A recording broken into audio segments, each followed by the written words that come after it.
I still remember the bitter sting of betrayal as my son Jonathan asked me to leave my own birthday party. 60 years on this earth, for decades dedicated to my family, and there I stood an unwanted guest at my own celebration. The plush country club that I'd paid for, decorated with silver and blue balloons that caught the evening light, became the stage for my humiliation. "Dad, I think it's best if you go home now," Jonathan said, his voice barely above a whisper, yet somehow echoing across the marble floor of the venue I'd spent $3,500 to reserve. His wife, Melissa, stood behind him, her manicured hand resting protectively on my grandson's shoulder.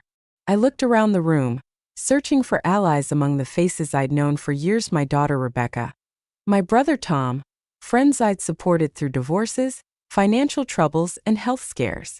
They all averted their eyes, suddenly fascinated by their champagne flutes or the pattern on the tablecloths. "Is this some kind of joke?" I asked, trying to keep my voice steady. It wasn't. And that night marked the beginning of my journey from beloved patriarch to family outcast and eventually, to the architect of a revenge so perfectly executed that it still gives me satisfaction to this day. For 35 years, I'd built my construction company from nothing into one of the most respected mid-sized firms in Pennsylvania. I'd put both my children through college without a penny of student debt. I'd helped Jonathan with the down payment on his first home and paid for Rebecca's destination wedding in Maui. I'd been the emergency fund, the retirement advisor, and the family bank. "Dad's got it" had become such a common phrase at family gatherings that I barely noticed it anymore. Need a new car? Dad's got it. Dream vacation? Dad's got it. Medical bills piling up? Dad's got it. After my wife Margaret passed away 5 years ago, I'd thrown myself even more deeply into being the family patriarch. My 3-bedroom suburban home became the Sunday dinner headquarters, my calendar filled with grandchildren's recitals and soccer games. I never missed a birthday, an anniversary, or a graduation. So when Jonathan called to say they wanted to throw me a surprise 60th birthday party, I was touched. When he asked if I could put down the deposit for the venue, just until Rebecca gets her bonus next month, Dad, I didn't hesitate to transfer the money. "And maybe you could cover the catering too? We'll pay you back," Rebecca had added during our weekly phone call. "We want it to be really special." I should have seen the signs. The hushed phone conversations that stopped when I entered the room. The sudden interest in my investment portfolio and insurance policies. The casual questions about my will and whether I'd considered updating it to reflect the current family situation. But love is blind, and in my case it was also deaf and dumb. I wrote the checks, made the arrangements, and even bought a new suit for the occasion. The Oakmont Country Club gleamed in the early evening light as I pulled up in my Lexus.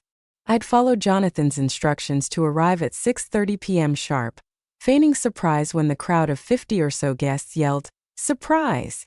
as I walked through the door. The first hour was everything I could have hoped for. There were heartfelt toasts, a slideshow of family photos spanning decades, and even a video message from my brother in Arizona who couldn't make the trip. I felt valued, cherished, surrounded by the family I'd sacrificed everything to build. Then came the cake, a massive 3-tiered confection with, "Happy 60th, Dad," written in elegant script. As I prepared to blow out the candles, Jonathan clinked his glass for attention. "Before Dad makes his wish, we have something special to share," he announced, his arm around Melissa. "We're pregnant with twins." The room erupted in cheers. I felt tears welling in my eyes, more grandchildren to love, to spoil, to watch grow. "And," Rebecca chimed in, stepping forward with her husband Mark, "we've just put an offer on our dream house, the one in Brentwood Estates we've been eyeing for years." More applause. More congratulations. I frowned slightly. Brentwood Estates was well outside their price range, unless something had drastically changed with their finances. But I pushed the thought aside. This was a night for celebration. "Dad," Jonathan continued, his voice taking on a strange tone I'd never heard before, "we have one more announcement. The family has been talking, and we think it's time for you to consider downsizing." The room fell silent. What do you mean? I asked, the smile still frozen on my face. Well, you're rattling around in that big house all by yourself, Rebecca added, stepping closer to her brother in a united front. And with your retirement, it just makes financial sense to sell it and move into something more appropriate for your situation. My situation? I repeated, feeling a chill spread through my chest despite the warm room. You're getting older, Dad, Jonathan said, as if explaining something to a child. We found a really nice senior living community about 20 minutes from here. They have activities, medical staff on call, and you wouldn't have to worry about maintenance anymore. I looked around at the faces watching this exchange, some uncomfortable, some nodding in agreement, some openly calculating. I'm perfectly capable of maintaining my own home, I said firmly, and I have no intention of selling it. That's when the atmosphere shifted. Rebecca's husband Mark stepped forward, a folder in his hands. Richard, we've taken the liberty of having the house appraised, he said, sliding into his lawyer voice. Given the current market and the upgrades you've done over the years, we're looking at around $750,000. After paying off your remaining mortgage, that would leave you with about $650,000. More than enough for a comfortable retirement setup. I stared at him in disbelief. You had my house appraised without telling me. It's for your own good, Dad, Rebecca insisted. We're worried about you living alone. What if you fall? What if there's an emergency? I'm 60, not 90, I replied, anger beginning to replace shock. And my health is excellent, as my doctor confirmed last month. Jonathan cleared his throat. About that, Dad. We've consulted with a geriatric specialist, and… You did what? My voice rose, causing several guests to flinch. Richard, please keep your voice down, Melissa hissed, gesturing toward the children seated at a nearby table. This is exactly the kind of emotional outburst we're concerned about. I looked at my daughter-in-law, this woman who had been in my life for less than a decade, now apparently an authority on my mental state. I've made my feelings clear, I said, working to keep my tone level. The house is not for sale. Now, if you don't mind, I'd like to enjoy what's left of my birthday. But Jonathan stepped closer, lowering his voice. Dad, we've already scheduled a meeting with a realtor for next week. We have power of attorney. The world seemed to tilt on its axis. Power of attorney? What are you talking about? Rebecca slid another document from Mark's folder. Remember last year when you were having that minor surgery for your knee? You signed this, giving us medical power of attorney. It includes provisions for financial decisions if we determine you're unable to make sound judgments. I snatched the paper from her hands, scanning it with increasing horror. Yes, I'd signed a medical directive, a standard precaution. But this document had been altered. Pages had been added, language changed. This wasn't what I'd agreed to. This is fraud, I said, my voice dangerously quiet. I never signed this. Don't be dramatic, Dad, Jonathan sighed. You're just upset because you didn't think of this yourself. We're trying to help you. I looked from my son to my daughter, these strangers wearing the faces of children I'd raised. Help me, I repeated. By forcing me out of my home? By stealing my property? No one is stealing anything, Mark interjected smoothly. The proceeds from the sale will go into a trust for your care. After your eventual passing, any remaining funds will be distributed according to your will. It's all very standard. The pieces fell into place with sickening clarity. They wanted my house, my money, my assets, and they wanted them now, not later. They were trying to push me into assisted living so they could access my wealth while I was still alive. I felt my hands begin to shake, not with fear, but with a rage I hadn't experienced since I found out about Margaret's cancer diagnosis. Get out, I said, my voice barely audible. Dad, be reasonable, Rebecca started. Get out, I roared, causing heads to turn throughout the venue. This is my party that I paid for, and I want all of you to leave now. There was a moment of shocked silence, Then Jonathan stepped forward, his face hard. Actually, Dad, I think it's best if you go home now. You're clearly too emotional to discuss this rationally. We can continue this conversation tomorrow when you've calmed down. And that's when I realized I was outnumbered, outmaneuvered. They had planned this ambush meticulously, presenting me as unstable in front of witnesses, creating a scene they could later reference as evidence of my declining mental state. I looked around the room one last time, at the faces of people I'd thought were my friends and family, and saw only embarrassment, pity, or worst of all, calculation. Without another word, I turned and walked out of my own birthday party, leaving behind the cake I'd paid for, the venue I'd reserved, and the family I no longer recognized. The 3 weeks following my birthday were a blur of betrayal and legal maneuvering. As soon as I got home that night, I called my longtime friend and attorney Michael Brennan. By 9 a.m. the next morning, we were sitting in his office, reviewing the forged power of attorney document. "This is criminal, Richard," Michael said, his bushy eyebrows drawn together in concern. "The additions to this document weren't even done particularly well. We can have this invalidated immediately." I nodded, still numb from the events of the previous evening. "Do it. And I want to change my will today." Michael looked at me over his reading glasses. "Are you sure? Decisions made in anger." "This isn't anger, Michael. This is clarity. For the first time in years, I see my children for who they really are." While Michael went to work on the legal front, I focused on securing my assets. I transferred funds from our joint accounts to new ones that only I could access. I changed the locks on my house and installed a security system. I documented every item of value in my home with photographs and appraisals. The calls and texts began almost immediately. First pleading, then angry, then threatening. "Dad, you're not thinking clearly. Jonathan, this is ridiculous. We're trying to help you. Rebecca, the family is very concerned about your erratic behavior. Mark, the children are asking why Grandpa is being so mean. Melissa."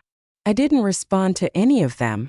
Instead, I focused on a plan that was taking shape in my mind, a plan that would teach them a lesson they would never forget. 2 days after the party, Rebecca showed up at my door with the real estate agent in tow. I refused to let them in and had the security camera footage saved as evidence of harassment. 3 days after that, Jonathan attempted to access my investment accounts, claiming to be acting on my behalf. The bank, already alerted by Michael, denied him and documented the attempt. A week later, I received a certified letter from a lawyer I'd never heard of, stating that my children were initiating proceedings to have me declared mentally incompetent. Attached was a preliminary psychological evaluation from a doctor I'd never met, claiming I showed signs of paranoid ideation and early-stage dementia. That was when I decided to disappear. With Michael's help, I liquidated assets that my children didn't know about, investments from before their birth, properties in Margaret's name that had transferred to me upon her death, gold coins I'd been collecting for decades. All told, about $1.2 million that wasn't on their radar. I put my house on the market with a reputable agent, but with specific instructions not to disclose any offers to me until after a particular date. I arranged for a thorough medical examination with a respected neurologist, who confirmed what I already knew: I was in excellent health for my age, with no signs of cognitive decline. And then on a crisp autumn morning 3 weeks after my birthday party, I simply vanished. I didn't leave a note. I didn't forward my mail. I turned off my cell phone, left my car in the garage, and took a cab to the airport with nothing but 2 suitcases and a carry-on bag. Michael was the only person who knew where I was going, and he had sworn to maintain attorney-client privilege unless there was a genuine emergency. From Philadelphia, I flew to Miami, then caught a connection to Belize, where I'd arranged a 6-month lease on a beachfront cottage owned by an old college friend. My plan was simple: disappear long enough to make them worry, but not long enough for them to have me declared legally dead. Make them sweat. Make them wonder. And most importantly, make them regret. While I was gone, Michael would monitor the situation and implement the rest of my plan according to a specific timeline we'd established. Every 2 weeks, he would send me an encrypted update via a secure email address we'd set up. Life in Belize was peaceful. I swam in the crystal clear waters every morning, made friends with the locals, and even started writing the memoir I'd always talked about but never found time for. Free from the constant demands of my ungrateful children, I discovered parts of myself that had been dormant for years. Meanwhile, back in Pennsylvania, my absence was causing exactly the chaos I'd anticipated. Michael's updates painted a picture of escalating panic. Week 2. Jonathan and Rebecca filed a missing persons report. Police investigated but found no signs of foul play. Credit cards and bank accounts showed no activity. Week 4. My children hired a private investigator. The PI interviewed neighbors, friends, and even my doctor but found no leads. Week 6. The first offer came in on my house $780,000, well above the appraised value. As instructed, my agent didn't inform me yet. Week 8. Jonathan and Rebecca appeared on a local news segment, tearfully pleading for information about their beloved father, who had vanished without a trace. Rebecca clutched a family photo, her voice breaking as she described how close we had always been. Week 10. The probate court denied their petition to have me declared incompetent in absentia. Without evidence that I was unable to manage my affairs, and with Michael presenting the neurologist's recent evaluation, the judge ruled in my favor. Week 12. My house received a second offer, $795,000 from a young family looking to close quickly. Again, my agent held the information. Week 16, my children began fighting with each other. According to Michael, Jonathan accused Rebecca of driving me away with her greed, while Rebecca blamed Jonathan's wife for poisoning me against the family. Week 20. The final phase of my plan was set in motion. Michael released specific documents to Jonathan and Rebecca, bank statements showing regular transfers to their accounts over the years, totaling more than $400,000 emails they had sent me asking for money, and most damning of all, a forensic analysis of the forged power of attorney document, tracing the alterations to Mark's law firm computer. Week 24. Exactly 6 months after my disappearance, I boarded a plane back to Philadelphia. I didn't tell anyone I was coming back. I took a taxi from the airport to my house, which now bore a sold sign in the front yard. Using the key I'd kept, I let myself in to find it mostly as I'd left it, though I could tell my children had been there. Certain valuables were missing, and Margaret's jewelry box had been emptied. I made a pot of coffee, sat at my kitchen table, and called Michael. "It's time," I said when he answered. "Make the calls." Within an hour, Jonathan's SUV screeched into my driveway, followed minutes later by Rebecca's sedan. They burst through the front door, faces pale with shock. "Dad!" Rebecca screamed, rushing toward me with arms outstretched. I held up a hand to stop her. "Sit down. Both of you."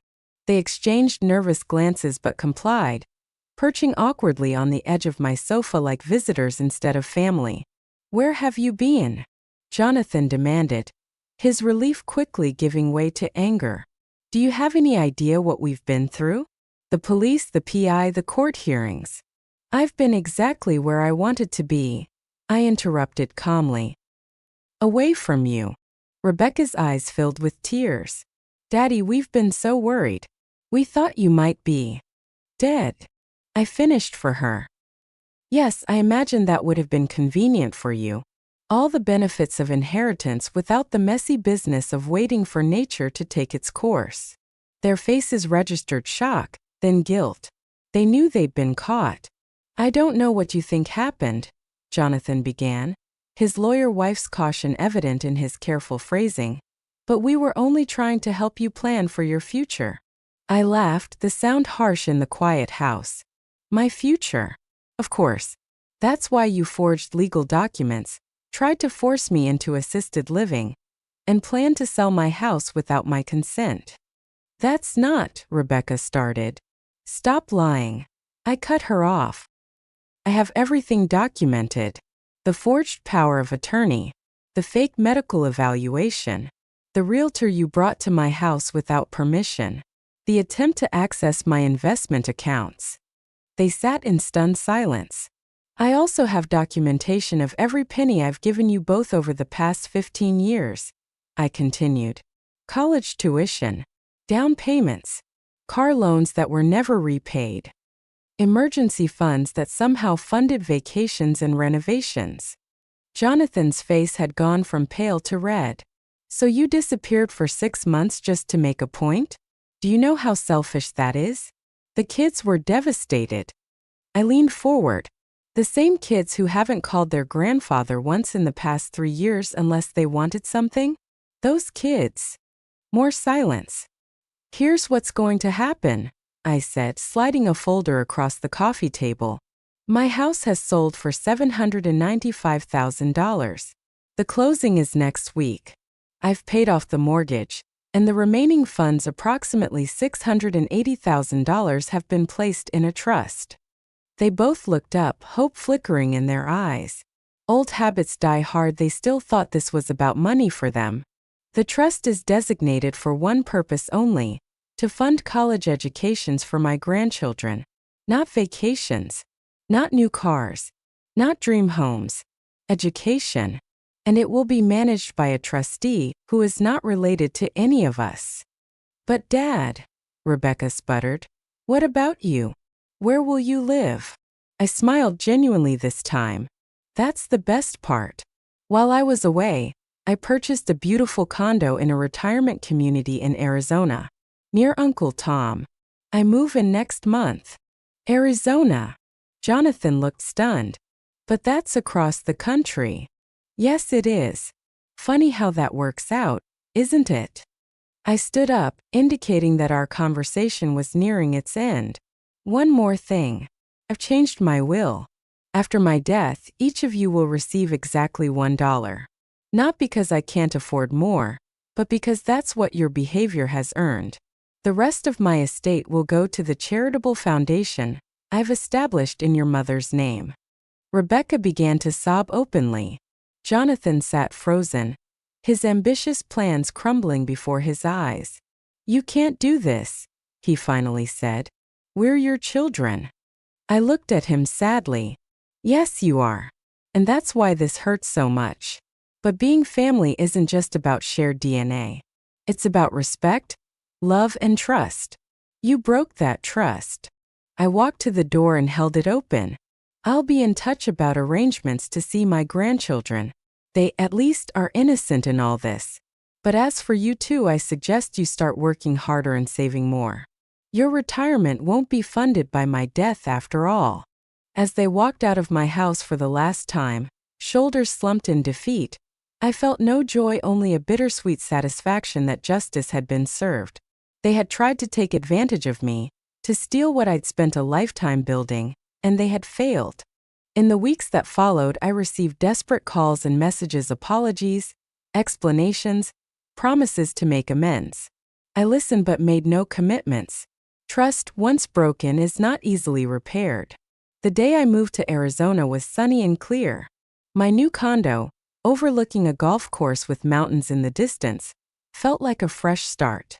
Tom met me with a cold beer and a warm welcome, introducing me to friends he'd made in the community. You know, he said as we sat on my new balcony watching the sunset, Margaret would be proud of you, not for punishing the kids, but for standing up for yourself. I nodded, thinking of my late wife. She always said I was too generous with them, that I needed to let them stand on their own feet. She was right, Tom agreed. And now they'll have to. A month after I settled in, I received a letter from Michael. Jonathan had taken a second job to help cover their mortgage after the dream house fell through. Rebecca was selling the designer bags and jewelry she'd accumulated over years of my generosity. Both were facing the reality of living within their actual means for the first time in their adult lives. It was a hard lesson, but a necessary one. Sometimes the greatest gift you can give your children isn't financial support, it's the understanding that actions have consequences. As for me, I found a new purpose in my retirement years. I volunteered with a financial literacy program for young adults, teaching them how to build wealth honestly and manage money responsibly. I traveled, made new friends, and even started dating a charming widow who lived 3 doors down. My relationship with my children remains complicated. There are occasional calls, stilted holiday gatherings, and careful conversations that avoid any mention of money. The trust one established ensures my grandchildren will have educational opportunities, regardless of their parents' financial situations. It's not the family dynamic I'd hoped for in my later years, but it's honest, and that's worth more than all the false affection money could buy. The greatest revenge I've found isn't in punishment but in living well. My 60th birthday marked the end of one chapter in my life, and the beginning of another one where I finally put myself first after decades of putting everyone else's needs before my own. And you know what? I've never been happier.